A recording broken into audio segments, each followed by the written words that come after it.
성경엔 예수의 대표적인 기적으로 갈릴리 호수에서 무리를 걷는 장면이 나오지 않습니까? 네네. 초기 불전엔 부처님이 비구의 몸이 공중으로 솟아올랐다가 무사히 내려오게 하는 장면도 나오는데 어떤 장면입니까? 그게 이제 저 선생님이 말씀하시는 거하고 약간 다릅니다. 그 왁갈리라는 비구인데 네. 이 사람이 참 재밌는 게 이제 원래 바라문교를 믿다가 부처님을 뵙고 너무 부처님이 좋은 거예요. 그래서 이제 출가를 해가지고 계속 부처님만 보기만 하고 공부를 안 하는 거예요. 그때 그 유명한 이야기가 나옵니다.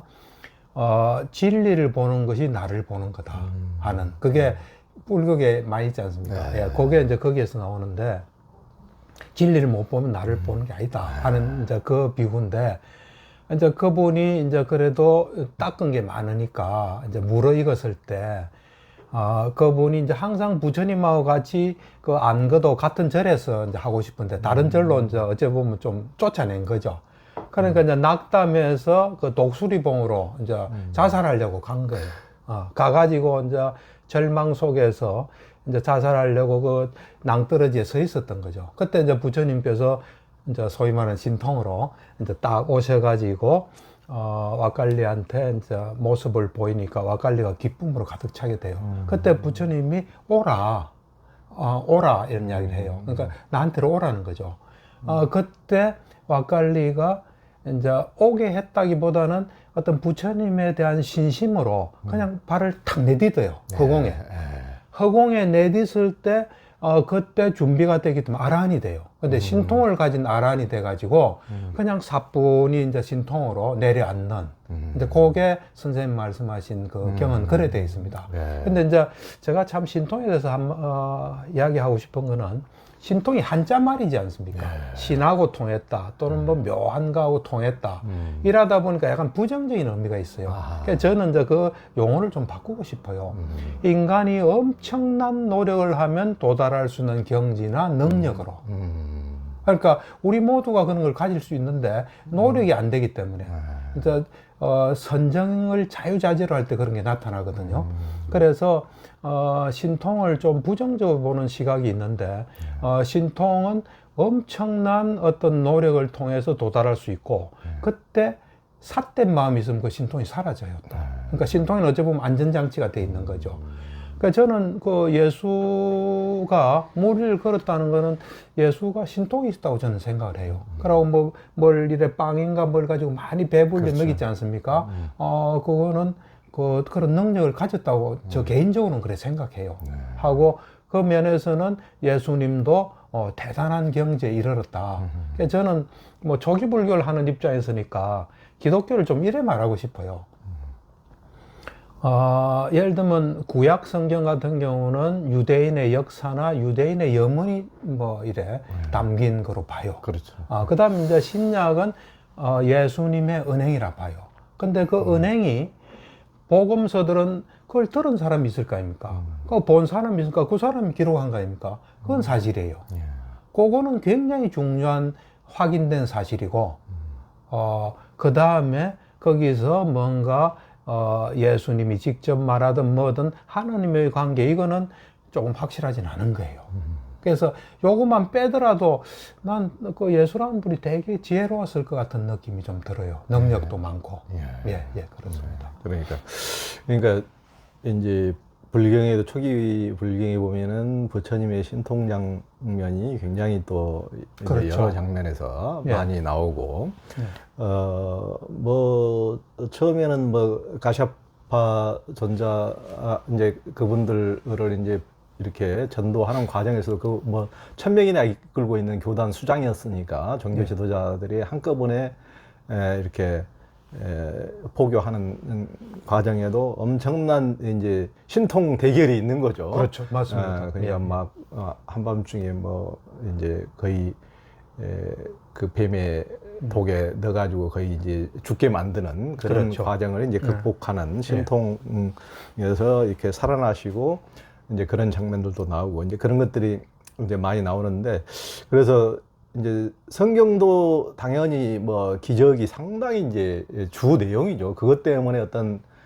권능 그리고 또 그것 때문에 그 인간으로서는 볼 수 없는 기적 때문에 이제 선지자가 말한 바로 그분이고 이분이 바로 하느님의 아들이다 이런 이제 믿음이 생겼으니까. 그렇죠. 그게 이제 또 그 사복음서조차도 바로 부처님 당대에서 기록됐다기보다는 이제 한 70년 정도 이후에 뭐 마태나 누가 이런 사람들이 70년 이후에 초기 의록집을 보고 그걸 이제 자기 나름대로의 어떤 마태라는 기자가 누가라는 기자가 그래서 이제 자기식으로 이제 초기 의록 이제 비슷한 대목이 굉장히 많이 나오긴 한데 그때는 이제 기독교를 이제 반석에 올리기 위해서 어떤 의도를 가지고 굉장히 자기가 의도한 것에 초점을 맞춰서 자기식대로 조금씩 이제 편집한 대목이기 때문에 어떤 불경의 결집하고는 조금 이제 조금 다르다 그럴까. 근데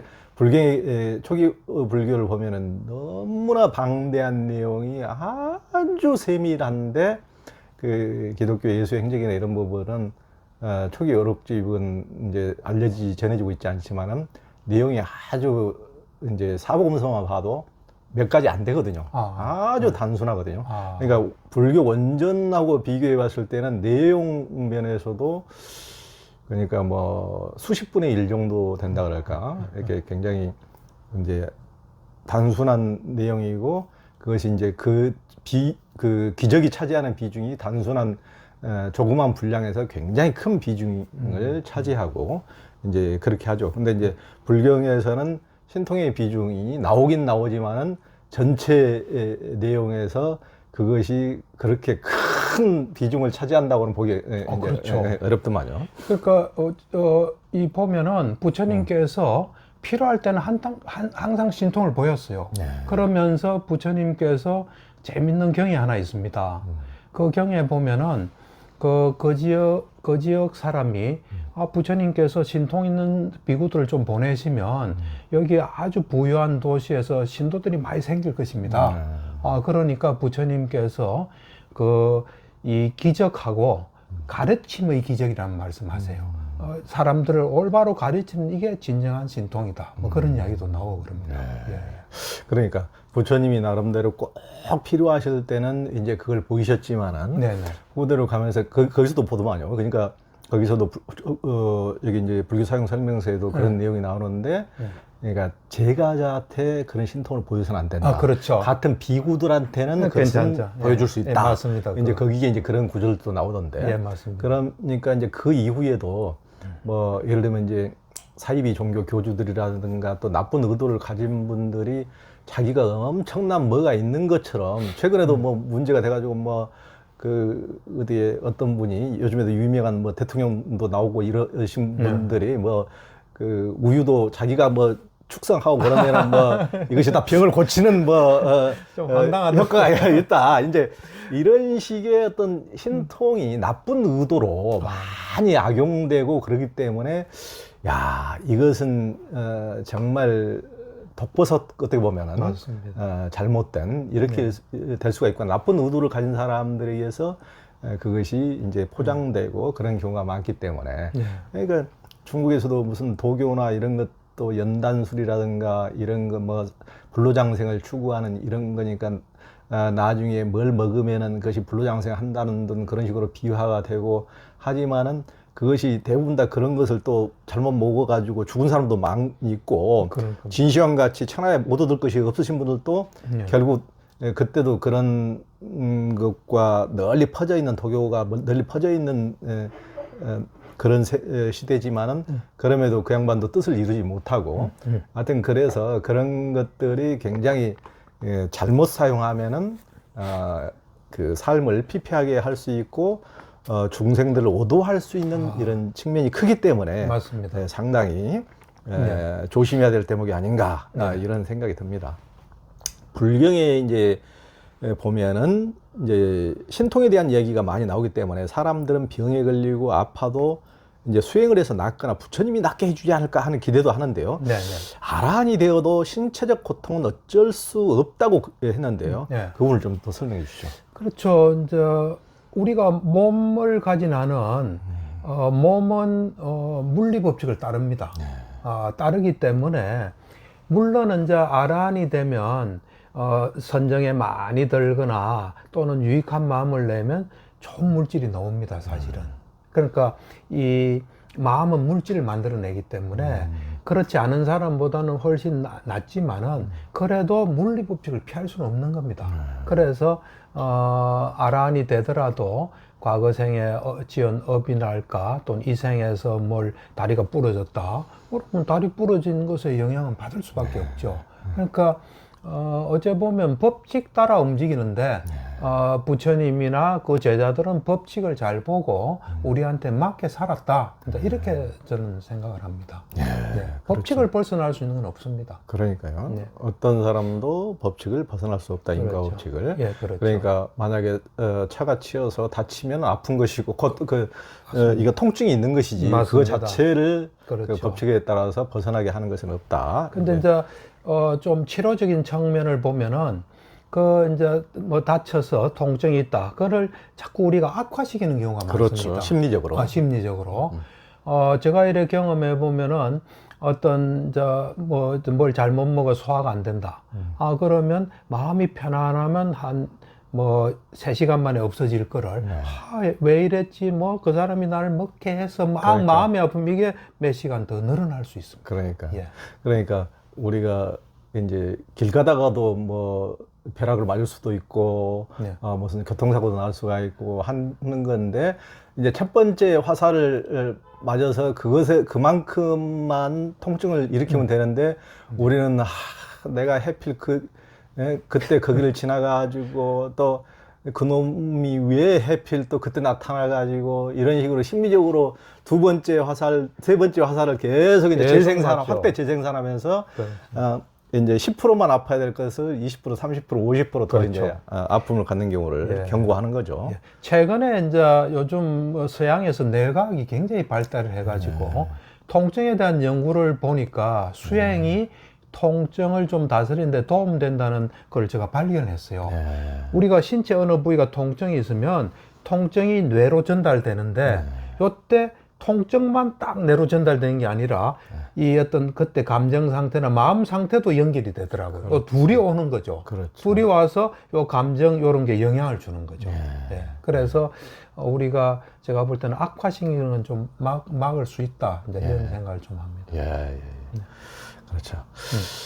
이제 부처님 당시에도 열애는 사후에도 존재하느냐, 이제 존재하지 않느냐, 이게 굉장히 이제 화제를 불러일으키는 질문이었는데요. 네네. 부처님은 여기에 대해서 뭐라고 답하셨습니까? 진짜 부처님께서는 그것에 대해서 내가 말을 하지 않는다, 또 설명하지 않는다, 천명하지 않는다는 그런 태도를 취했어요. 그래서 제가 조금 아쉬운 점이에요. 이 초기 불교 니까에는 보면 모든 게 명쾌합니다. 어떤 뭐가 있어도 다 명쾌한데 이 부분이 답을 안 하셨으니까 사람들이 마음대로 생각할 수 있어요. 심지어는 불자들도 그거에 대해서 각자의 해석을 붙이더라고요. 근데 이제 이 부분이 방금 말씀하신 대로 상당히 이슈가 됐기 때문에 제자들끼리도 이야기가 많았고 또 제자들이 부처님께 왜 말씀 안 하셨습니까? 이제 이런 게 쫙 나와 있어요. 그 책에 이제 그걸 제가 다 정리를 했어요. 그거는 제가 볼 때는 외도가 그래 물었습니다. 열애가 사후에 존재하나 안 하나 존재하기도 하고 안 하기도 하냐, 안 하는 것도 아니고 안 하는 것이 아닌 것도 아니냐, 그런 네 가지 총칭하는 질문인데 그걸 할 때 부처님께서 그 질문한 사람이 설명을 해서 될 수 있는 사람 같으면 나는 설명했다고 봐요. 근데 그거는 잘못된 견해에서 뭘 답을 찾는 거기 때문에 이게 설명이 불가능하다는 걸 아셨던 것 같아요. 그 경우가, 그 케이스가. 그래서 말씀을 안 하신 거로 저는 생각을 해요. 다행히 이제 그거에 대해서 예를 들면 어떤 게 직접적인 이런 왜 부처님이 말씀 안 하셨나를 좀 우리가 가늠할 수 있는 경이 하나 있습니다. 그 경을 보면 이 사람이 아누라다라는 이 비구인데 이 비구를 찾아와 가지고 외도들이 이런 말을 합니다. 그 부처님께서 네 가지 아까 했지 않습니까? 존재하느냐, 존재한다고도 했다. 존재 안 한다고도 했다. 하기도 하고 안 하기도 한다 했다. 뭐 네 가지로 부처님 말씀했다니까 이 비구가 그거는 부처님 그래 말씀 안 했다 하니까 이 외도들이 당신은 출가한 지 얼마 안 돼서 아직 지혜가 없어서 그렇다고 그냥 가버려요. 그러니까 이 이제 아누라다라는 이 그 비구가 가만히 생각하니까 다음에도 이런 경우가 있을 수도 있고 할 때 이제 답이 좀 답하기가 곤란하니까 부처님 찾아간 거예요. 찾아가서 이제 그 이야기를 한 거죠. 그러니까 부처님께서 답이 될 수 있는 이야기를 하세요. 어떤 이야기를 하냐면은 그 아누라다한테 이런 말이에요. 그 열애의 물질, 그다음 지각, 느낌, 지각, 행, 의식, 그러니까 오온을 말합니다. 색수상 행식. 열애가 그 각각의 오온에 열애가 있느냐? 하니까 그렇지 않습니다. 그러면 그 각각의 색수상 행식 안에 열애가 있느냐? 그것도 아닙니다. 그러면 그 오온이 열애냐? 그것도 아닙니다. 그러면 오온이 아닌 것이 열애냐? 그것도 아닙니다. 그러니까 부처님께서 지금 우리가 이 현재 내 이 열애가 있는 데서도 열애란 그 존재가 실제하고 견고하다는 입증을 못 하는데 죽고 난 뒤 그거는 말도 안 되지 않느냐. 그러면서 그 제자들이 왜 부처님이 그래 말씀 안 했을까 하고 사리볼, 탁월한 제자들 이야기할 때 하는 이야기가, 그리고 그 앞에 이런 이야기가 나와요. 부처님, 그 다른 외도들은 열애가 사후에 존재하나 안 하나에 대해서 명쾌하게 답한다. 근데 왜 부처님은 말 안 했나? 할 때 하는 이야기가 뭐냐면 제자들이 하는 사리불 이야기도 그렇고 그 탁월한 제자들이 하는 이야기가 그렇게 대답하는 사람들은 이 색수상 행식이 내 것이고 나고 나의 자라고 생각하기 때문에 있다는 가정하에서 이래 이야기하는 거지. 그게 없어진 사람은 그렇게 하지 않는다. 그러니까 뭔가 열애가 존재하나 안 하나는 열애가 이미 있는 건 사실이고 이 열애가 죽고 난 뒤도 또 있어서 영향 주나 안 주나 뭐 이런 여러 가지 뭐 어떤 그겠죠. 그러니까 이 자체가 잘못됐고 그 사람들은 잘못 알고 있고 또 색수상행시에 대한 어떤 가래나 뭐 탐욕이나 이런 게 있으니까 그런 질문을 하지. 그렇지 않은 사람 질문 안 하고 불교 비구들 내에서는 그런 질문이 일체 없었습니다. 그러니까 뭔가 뭘 모르고 잘못해가지고 왔는데 부처님이 볼 때는 그걸 제도하기에는 이 사람들이 안 통하는 정도, 뭐 여러 가지 그런 상황이 아니었을까 저는 개인적으로 그렇게 생각합니다. 네. 그러니까 이제 부처님께서 모든 질문에 답하는 것이 아니고 실은 질문도 이제 질문 자체가 이제 잘못된 경우 이제 이런 것에 대해서는 뭐 세상이 계속 영구적으로 존재하느냐 안 하느냐 이런 식으로 이제 영원하냐 영원하지 않느냐 뭐 이런 것은 이제 질문 자체가 이제 전제가 잘못됐다고 보고 그렇죠. 그건 생각할 수 있는 게 아니다. 그런 것에는 맞습니다. 이제 질문 답을 이제 안 하셨죠. 그리고 이제 그런 이제 불경이 굉장히 합리적이고 과학적이지만은 또 어떻게 보면은 전혀 다르게 볼만 아까 이제 윤회도 그랬지만은 일체 모든 것이 몸도 내가 아니고 색수상행식 마음도 내가 아니고 어떤 것도 내가 아니다는 것에 계속 이제 말씀을 하시지만은 또 그 사람이 무슨 업을 지었기 때문에 어떻게 태어나고 전생에 뭘 했다는 계속 또 이제 윤회 양쪽으로 볼 만한 것들이 이제 쭉 불경에 언급이 됐듯이 또 하나는 이제 그 굉장히 현대에 봐서는 잘 이해하기 어려운 대표적인 것이 이제 만약에 안한존자가 부처님께서 계속 머물러 계시라고 부탁을 했다면 내가 계속 있을 건데 세세생생 있을 건데 네가 그렇게 내가 기회를 줬음에도 불구하고 얘기를 하지 않았지 않느냐. 이 대목은 굉장히 현대 과학적으로는 이해할 수 없는 대목이기도 하고 또 부처님 말씀도 끊임없이 생자필멸을 말씀하시거든요. 살아있는 존재, 생겨나는 것은 필멸한다. 멸하게 돼 있다를 늘 말씀하시고 나중에 여러께서 이제 열반에 가까웠을 때 그것을 너무 비통해하고 비탄해하는 제자들 앞에서도 늘 생겨나는 것은 당연히 멸하는 것은 너무도 당연하다는 것을 수없이 이제 말씀하시기 때문에 열애가 네가 부탁했으면 계속 존재할 수 있다는 것은 또 굉장히 그 모순되는 이렇게 이제 이제 답변으로 이렇게 볼 수 있지 않습니까? 네, 예. 그래서 저는 이제 그런 대목을 신앙적으로는 거기에 있으면은 다 무조건 부처님 말씀이기 때문에 다 믿어야 된다. 이렇게 또 이제 당연히 신앙적으로는 이제 보실 분도 계시겠지만은 저는 이제 워낙 위대하신 분은 너무나 위대하기 때문에 이제 또 이제 열반하실 때 되면은 부처님 돌아가셨으니까 내 마음대로 이제 해도 되지 우리 마음대로 좀 이렇게 이제 그런 제자가 있을 정도로 어느 사회나 어느 조직이나 맞습니다. 그렇게 또 부처님이 끊임없이 말씀하셨던 가르침과 깨달음과 계율에 대해서 또 당대 막 돌아가시자마자부터 그것을 지키지 않을 또 움직임도 있기 때문에 안한존자 같이 가장 가까이서 모신 분이 부처님이 우리와 같은 범부 중생과는 너무나 차원이 다른 상상할 수 없는 이런 분임을 강조하는 과정에서 이런 내용이 나왔을 수도 있겠다 이런 생각을 또 해보기도 합니다. 이제 저는 뭐, 이제 이런 생각을 좀 합니다. 근데 참 안타까운 게, 아까 이제 제가 그 사무기, 대답하는 거,